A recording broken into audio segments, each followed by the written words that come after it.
শুভ সন্ধিয়া বন্ধু বান্ধৱীসকল, বিবি ডিজিটেলৰ অন্য এটা ভিডিঅ'লৈ আপোনালোক সকলোকে স্বাগতম জনাইছোঁ। আজিৰ বিষয়বস্তু হৈছে জেনেৰেল এৱাৰনেছ আৰু জেনেৰেল নলেজ। আজি আমি আন খণ্ডতকৈ অলপমান বেলেগ ধৰণৰ বিশেষকৈ ভাৰতীয় প্ৰেক্ষাপটৰ আমি জেনেৰেল নলেজৰ কিছু প্ৰশ্ন লৈ আপোনালোকৰ ওচৰত হাজিৰ হৈছোঁ। গতিকে ভিডিঅ'টো ভাল লাগিলে লাইক শ্বেয়াৰ কমেণ্ট কৰিব নাপাহৰিব। এতিয়া আমি পলম নকৰি ভিডিঅ'টোৰ মাজলৈ আগবাঢ়িছোঁ। ইয়াতে প্ৰথম প্ৰশ্ন কি দিয়া আছে চাই ল'ব। তলৰ কোনখন ঠাইক দক্ষিণ ভাৰতৰ মানচেষ্টাৰ বুলি কোৱা হয়? মানচেষ্টাৰ হ'ল ইংলেণ্ডৰ এখন বিখ্যাত ঠাই, য'ত নেকি বস্ত্ৰ উদ্যোগৰ কাৰণে বিখ্যাত। গতিকে আমাৰ ভাৰতবৰ্ষৰ ক্ষেত্ৰত কি হয়, মানচেষ্টাৰ বুলি দক্ষিণ ভাৰতৰ ক্ষেত্ৰত কোনখন ঠাইক দক্ষিণ ভাৰতৰ মানচেষ্টাৰ বুলি কোৱা হয়? এতিয়া ক নম্বৰ অপশ্যন কইম্বটুৰ, খ মাদুৰাই, গ বাংগালুৰু আৰু ঘ চেন্নাই। ইয়াৰে শুদ্ধ অপশ্যনটো হৈছে ক নম্বৰ অপশ্যন কইম্বটুৰ।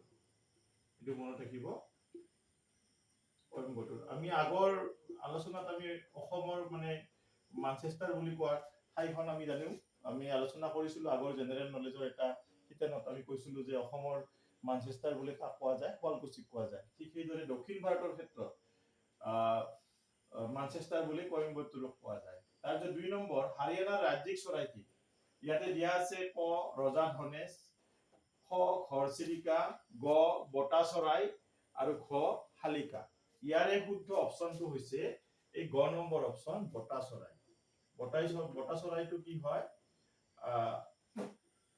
হাৰিয়ানাৰ ৰাজ্যিক চৰাই। এইটো মনত ৰাখিব। তাৰপিছত কাঞ্চীপুৰম 3 নম্বৰ প্ৰশ্ন, কাঞ্চীপুৰম তলৰ কোনখন ৰাজ্যত অৱস্থিত? ক কৰ্ণাটক, খ তামিলনাডু, গ কেৰেলা, ঘ অন্ধ্ৰপ্ৰদেশ। এই কাঞ্চীপুৰম এখন বিখ্যাত ঠাই, বস্ত্ৰ উদ্যোগৰ বাবে বিখ্যাত এই ঠাইখন। গতিকে এইখন ক'ত আছে?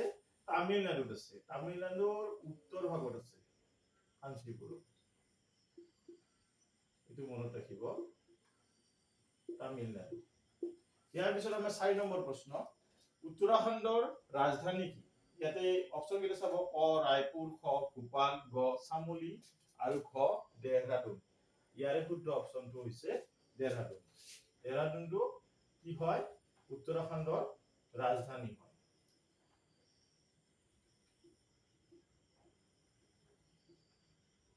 ইয়াৰ পিছত আমি পৰৱৰ্তী প্ৰশ্ন কেইটালৈ যাম। বন্ধু বান্ধৱীসকল, এইবাৰ আমি আহিছো 5 নম্বৰ প্ৰশ্নটোলৈ। শিল ভাষা কাৰ ৰাজধানী? শিল ভাষা কাৰ ৰাজধানী?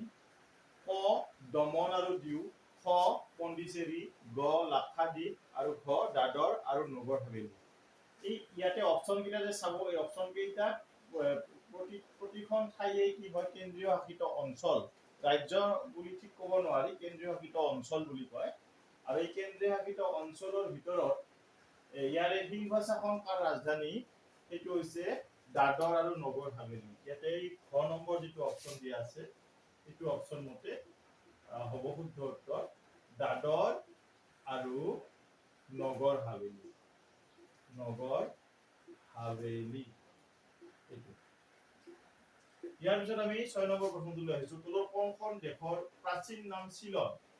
ক মালদ্বীপ, খ ম্যানমাৰ, গ ভূটান, ঘ শ্ৰীলংকা। ইয়াৰে শুদ্ধ অপশ্যনটো হৈছে শ্ৰীলংকা, খ নম্বৰ অপশ্যন। যেতিয়া ব্ৰিটিছৰ অধীনত আছিল, তেতিয়া ইয়াৰ নামটো কি আছিল? শ্বিলং আছিল। তাৰপিছত ভাৰতৰ প্ৰথম এলুমিনিয়াম প্ৰকল্প ক'ত অৱস্থিত? ইয়াতে ক ৰত্নাগিৰি, খ শিৰপুৰ, গ কৰবা আৰু ঘ এটাও নহয়। ইয়াৰে ৰত্নাগিৰি আছে আমাৰ, এই গোটেইকেইটা এলুমিনিয়াম প্ৰকল্পই হয়। এই ৰত্নাগিৰিটো আছে মহাৰাষ্ট্ৰত, শিৰপুৰ আছে অন্ধ্ৰপ্ৰদেশত, কৰবা আছে মধ্যপ্ৰদেশত। ইয়াৰে শুদ্ধ অপশ্যনটো, অৰ্থাৎ প্ৰথম এলুমিনিয়াম প্ৰকল্প যিটো, সেইটো হৈছে কৰবা, মধ্যপ্ৰদেশৰ কৰবা নামৰ ঠাই। কি আছে? প্ৰথম এলুমিনিয়াম প্ৰকল্প, অৰ্থাৎ এলুমিনিয়ামৰ প্ৰডাকশ্যনটো তাতে কি হৈছিল? হৈছিল। ইয়াৰ পিছত 8 নম্বৰ প্ৰশ্ন, ভূটানৰ চৰকাৰী মুদ্ৰা হ'ল? অফিচিয়েল কাৰেন্সি অফ ভূটান কি? ক টকা, খ য়েন, গ নগুল ট্ৰাম আৰু ঘ ৰুবুল। ইয়াৰে শুদ্ধ অপশ্যনটো হৈছে এই গ নম্বৰ অপশ্যন, নগুল ট্ৰাম। এইটো মনত ৰাখিব লাগিব।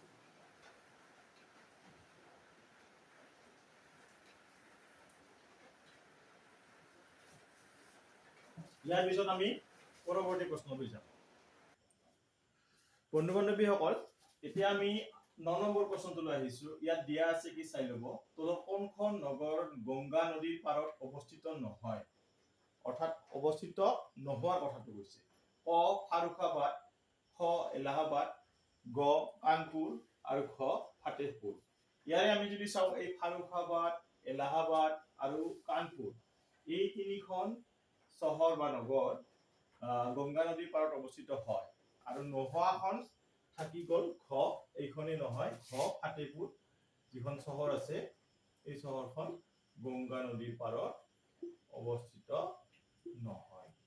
গংগা নদীৰ পাৰত বহুত চহৰ আছে, তাৰ ভিতৰত ফাতেহপুৰখন কি হয়, গংগা নদীৰ পাৰত অৱস্থিত নহয়।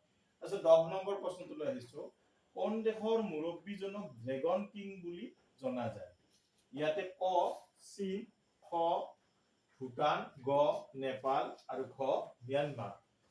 ইয়াতে অৰ্থাৎ মুৰব্বী মানে ৰাষ্ট্ৰপতিজনক ড্ৰেগন কিং বুলি জনা যায়, আৰু সেইটো হৈছে ক নম্বৰ অপচন চীন। চীন দেশৰ মুৰব্বী বা ৰাষ্ট্ৰপতিজনক কি বুলি কোৱা যায়? ড্ৰেগন কিং বুলি কোৱা যায়। এইটোৱে। গতিকে বন্ধু বান্ধৱীসকল, আজি আমি এই 10টা প্ৰশ্ন আলোচনা কৰিছো। গতিকে এই ভিডিঅ'টো কেনেকুৱা লাগিছে আপোনালোকে জনাবলৈ নাপাহৰিব। যদি ভাল লাগে তেতিয়া লাইক, শ্বেয়াৰ, কমেণ্ট কৰিব। আৰু যিসকলে মোৰ চেনেলটো নতুনকৈ চাই আছে তেওঁলোকক অনুৰোধ জনাওঁ তেওঁলোকে যেন মোৰ চেনেলটো ছাবস্ক্ৰাইব কৰে। এইখিনিয়ে, আৰু ৰেগুলাৰলি আমাৰ ভিডিঅ'বিলাক আপোনালোকে চাই থাকিব। কিবা যদি আপোনালোকৰ জানিবলগীয়া থাকে মোৰ কমেণ্ট বক্সত কমেণ্ট কৰিব, আৰু তেতিয়া মই যিমান পাৰি চেষ্টা কৰি তাৰ সমাধান দিয়াৰ কাৰণে চেষ্টা কৰিম। আৰু এইখিনিয়ে। এতিয়া আৰু আমাৰ যিবিলাক অনাগত দিনত এক্সামবিলাক আহি আছে, এই এক্সামবিলাকত আপোনালোকে এনেহেন ধৰণৰ বিভিন্ন ধৰণৰ প্ৰশ্ন আলোচনা কৰিলে নিশ্চয় উপকৃত হ'ব বুলি আমি আশাবাদী। এইখিনি কৈয়ে আজিৰ আলোচনা ইমানতে সামৰিব বিচাৰিছো। ধন্যবাদ। শুভৰাত্ৰি।